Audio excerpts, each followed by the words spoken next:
Olá!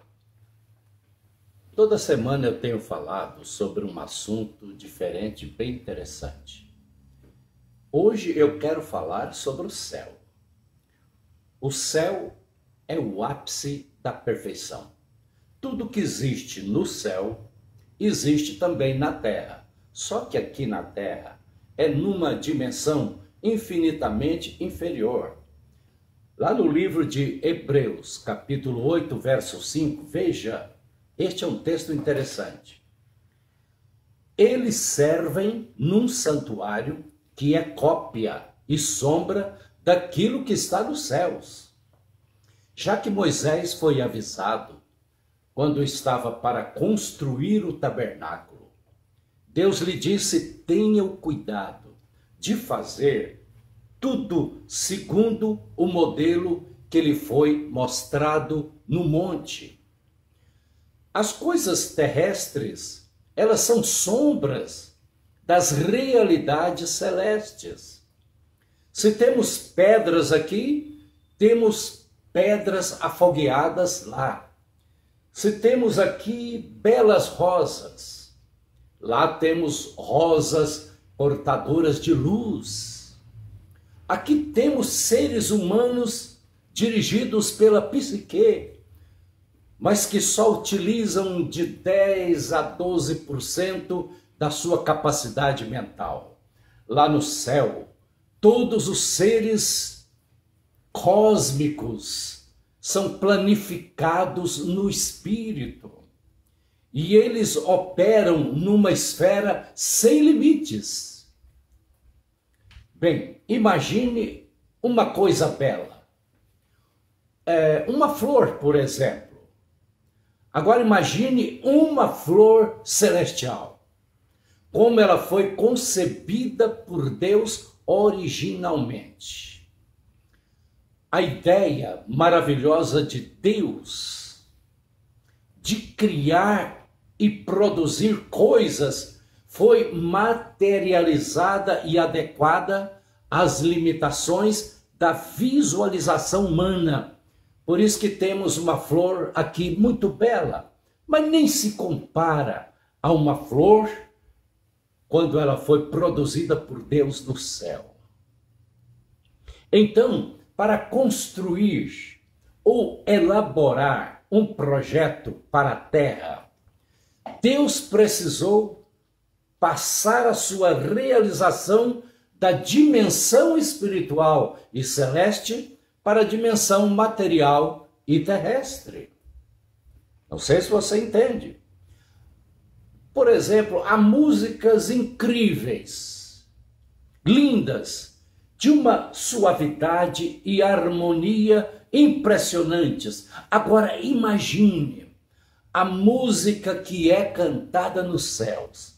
É algo indescritível. Toda verdade é paralela. Todos sabem disso. Os cientistas afirmam isso e comprovam. Então, cada coisa criada no mundo material é relacionada com algo paralelo e semelhante no céu. O céu é um lugar geográfico. Um tipo, digamos, de planeta, e tudo que aqui existe de belo, lá existe também multiplicado ao infinito. Jesus certa vez disse: na casa de meu pai,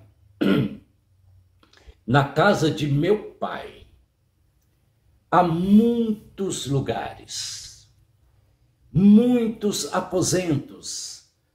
Não for assim, eu lhes teria dito, porque eu vou lhes preparar lugar. João 14, verso 2. E quando eu preparar, eu vou voltar e vos levarei para mim mesmo. Esta é uma mensagem incrível e que produz muita esperança em todos nós. Em Apocalipse 21, o apóstolo João, ele viu a noiva do Cordeiro, e ao mesmo tempo ele viu uma cidade. A igreja e a cidade se misturam. Um dos 7 anjos diz o texto, que tinha as 7 taças cheias das últimas 7 pragas, aproximou-se de mim e disse: venha, eu lhe mostrarei a noiva, a esposa do Cordeiro. E ele me levou em espírito a um grande e alto monte e mostrou-me a cidade santa, Jerusalém, que descia do céu, da parte de Deus. Ela resplandecia com a glória de Deus e o seu brilho era como o brilho de uma joia muito preciosa, como jaspe, clara como cristal. Confira Apocalipse 21, versos 9, 10 e 11. Quem já foi ao céu, como Paulo, afirma que é impossível descrevê-lo com aquilo que nós temos aqui. Conheço um homem em Cristo, afirma Paulo, que há 14 anos foi arrebatado ao 3º céu. Se foi no corpo ou fora do corpo, não sei, Deus o sabe. Só sei que esse homem, se no corpo ou fora do corpo, não sei, foi arrebatado ao paraíso. Então veja que o 3º céu é o paraíso.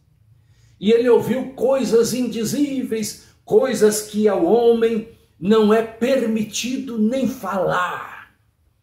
Segundo aos Coríntios 12, verso 4, confira. Paulo viu coisas indizíveis, inexplicáveis. Confira também 1 aos Coríntios 2, 9. Todavia, como está escrito, este é o texto lá de 1 aos Coríntios 2, 9. Olho nenhum viu, nem ouvido ouviu, mente nenhuma imaginou o que Deus preparou para aqueles que o amam. A matéria do céu não é física, mas é real. É uma matéria real. Em Ezequiel 28, verso 14, falando de Lúcifer, a Bíblia diz: ao brilho das pedras andavas. Vamos comparar com Apocalipse 21, 22 e 23. Assim, as 12 portas eram 12 pérolas. Cada porta feita de uma única pérola. A rua principal da cidade era de ouro puro, como vidro transparente. Eu amo este texto, porque eu gosto de coisa bonita, coisa bela, e eu acho que eu vou me adaptar muito bem no céu. Veja que a cidade não precisa de sol, nem de lua para brilharem sobre ela, pois a glória de Deus a ilumina e o Cordeiro é a sua candeia. Apocalipse 21, 23. Precisamos viver aqui, mas com os olhos lá. Tudo aqui vai passar, mas lá tudo é eterno. Nossos entes queridos estão lá. Os que foram salvos, é lógico. No céu, uma coisa interessante, ninguém perde a sua identidade. Eu tenho tinha uma neta de 19 anos que fez uma cirurgia, a coisa complicou e ela veio a óbito. E a minha esposa, tempos depois, foi arrebatada ao paraíso e viu a Débora lá. Era a Débora, não era outra personalidade. Era a Débora com a sua mesma identidade. Isso é incrível. Em Gênesis 25, versos 7 e 8, está escrito que Abraão morreu e foi reunido aos seus antepassados. Ninguém vai chegar no céu perguntando: quem é você? Quem é você? Não, nós saberemos quem as pessoas são. Deus diz para Abraão: você vai mudar de endereço. Agora imagine a chegada de alguém no céu. Deve ser algo fantástico. Deve ser algo indizível. Porque todos são recebidos lá com festa. Veja o que Davi disse a respeito do seu filho que morreu. Davi cometeu um pecado, Deus lhe perdoou, mas disse: mas o teu filho morrerá. O teu filho morrerá. Agora, a criança morreu. Por que Davi continuaria chorando, jejuando? Ele diz que não poderia trazê-la de volta, mas uma coisa interessante, ele diz: mas eu irei até ela. Ela não voltará a mim, mas eu vou me encontrar com ela, com meu filho. Confira lá no segundo livro de Samuel 12, verso 23. Então Davi está dizendo: um dia eu irei ver o meu filho. Você perdeu esposa, perdeu marido, você perdeu um ente querido, você vai vê-los de novo. Não com este corpo corruptível e frágil, mas com um corpo glorificado, poderoso e transcendental. Somos seres eternos. Deus fez o homem para viver eternamente. A Bíblia diz que Deus plantou a eternidade dentro de nós. Por isso que nós abominamos a ideia de morrer. Porém, nós que somos salvos, vamos diretamente para o paraíso. Nós vamos para o céu. Então, a Bíblia diz, repito, Deus plantou a eternidade dentro de nós. Medo de morrer é falta de revelação. Eu tive um amigo aqui em Goiânia, pastor Geraldo, da Igreja de Deus. A família dele são membros agora aqui na Igreja Luz para os Povos da Fama. Ele morreu e tem toda a documentação que prova a sua morte. Mas ele ressuscitou lá no hospital. Algumas irmãs intercessoras da sua igreja ajoelharam no pé da sua cama e trouxeram ele de volta. É uma experiência linda, noutra oportunidade eu conto. Mas eu me encontrei com ele e ele me deu o testemunho dele. Foi algo fantástico. Até hoje eu me arrepio todo. Ele contando como é o céu. E uma coisa que ele disse foi exatamente isso. Lá eu vi todos os meus amigos. Lá, pastor, ninguém perde a sua identidade. É interessante, né? Porque o que aconteceu, por exemplo, no Monte da Transfiguração foi algo incrível. Os 3 discípulos que estavam ali viram quem? Não viram fantasmas. Eles viram Moisés e Elias e os identificaram como Moisés e Elias. Ali Jesus foi transfigurado diante deles. E a sua face, diz a Bíblia, brilhou como o sol. E as suas roupas se tornaram brancas como a luz. Naquele momento apareceram diante deles quem? Quem? Moisés e Elias conversando com Jesus. Mateus 17, versos 2 e 3. Então, no céu conheceremos todos. Eu quero conhecer, sabe quem? Adão, o primeiro homem, Abraão, Jó. Jó é um personagem incrível. Davi e tantos outros maravilhosos. Haverá uma sintonia plena. Todos se conhecerão só de olhar. Um para o outro. Você é o Adão. Você é Davi. Porque haverá uma conexão incrível. Então, no céu, você será você por toda a eternidade. Só mais um exemplo. O rico e o Lázaro, eles se conheceram depois de mortos. Este foi um episódio que aconteceu na eternidade. Jesus está falando de algo que aconteceu lá. Não é uma parábola. Não é. A oportunidade, ouça bem, de decidir para onde nós vamos é aqui e agora.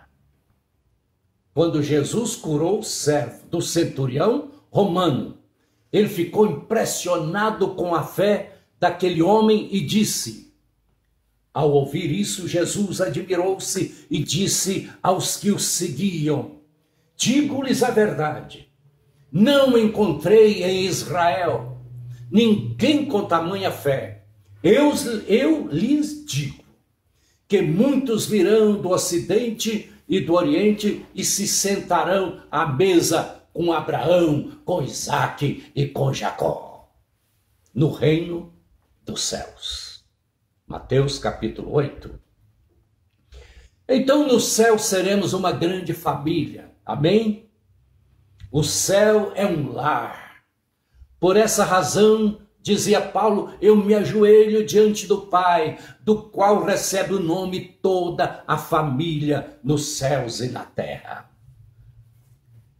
O céu é um lugar de amor, o amor ágape, esse dom que o Espírito Santo nos dá. Ágape é um dom importado, não existe aqui na terra, porque você mesmo jamais vai amar o seu inimigo e orar pelos que te perseguem. Mas com amor ágape isso é possível. Então, no céu, nós teremos 100% de amor ágape. Será amor real. Agora, pois, vemos apenas em reflexo obscuro como num espelho, mas então veremos face a face. Agora, dizia Paulo, eu conheço em parte, mas então conhecerei plenamente da mesma forma como sou plenamente conhecido. Assim permanecem agora estes três, a fé, a esperança e o amor, mas o maior deles é amor. Lá no céu você não precisa de ter mais esperança. Lá no céu você não precisa mais ter fé. Tudo já aconteceu. Mas o amor continuará conosco para sempre. Então, o estilo de vida do céu deve ser vivido hoje, aqui e agora. É o estilo de vida do céu que deve ser praticado pela igreja hoje aqui na terra, e só a igreja pode viver esta proposta do céu. É assim que nós seremos identificados na terra como discípulos de Cristo. Confira João capítulo 13. Um novo mandamento lhes dou. Amem-se uns aos outros. Como eu vos amei, da mesma forma, assim também vocês devem amar-se uns aos outros. Com isso todos saberão que vocês são meus discípulos, se vocês amarem uns aos outros. Concluindo, eu digo o seguinte: somos cidadãos do céu, morando aqui na terra, mas é lá que está a nossa pátria. A nossa cidadania, porém, está nos céus, de onde esperamos ansiosamente um Salvador, o Senhor Jesus Cristo. Confira Filipenses 3:20. Hoje aqui nós somos embaixadores de um outro reino. Nós estamos nos preparando para morar no céu. Por isso que Paulo dizia, eu prossigo para o alvo, eu prossigo para o alvo, eu continuo, eu prossigo atrás do meu galardão que eu vou receber lá no céu. Então, brevemente, todos ouviremos da boca do Senhor, entra no gozo do teu Senhor. Eu quero ouvir isso, eu estou ávido por ouvir isso. Pense mais no céu, tira o seu foco só de coisas terrenas, coloque a tua visão no céu, amplie a sua visão, raciocine assim, tudo aquilo que você mais gosta na terra de belo, de encantador, a realização de todos os seus sonhos, inclusive o gozo dos seus sentidos, como o paladar, o olfato, o deleite das músicas mais preciosas, tudo que você possa imaginar de bom e agradável, tudo isso elevado ao infinito é o céu. É para lá que eu quero ir. E você? Decida hoje que você será um dos habitantes do céu. Amém? Que Deus lhe abençoe muito. Em nome de Jesus. Amém.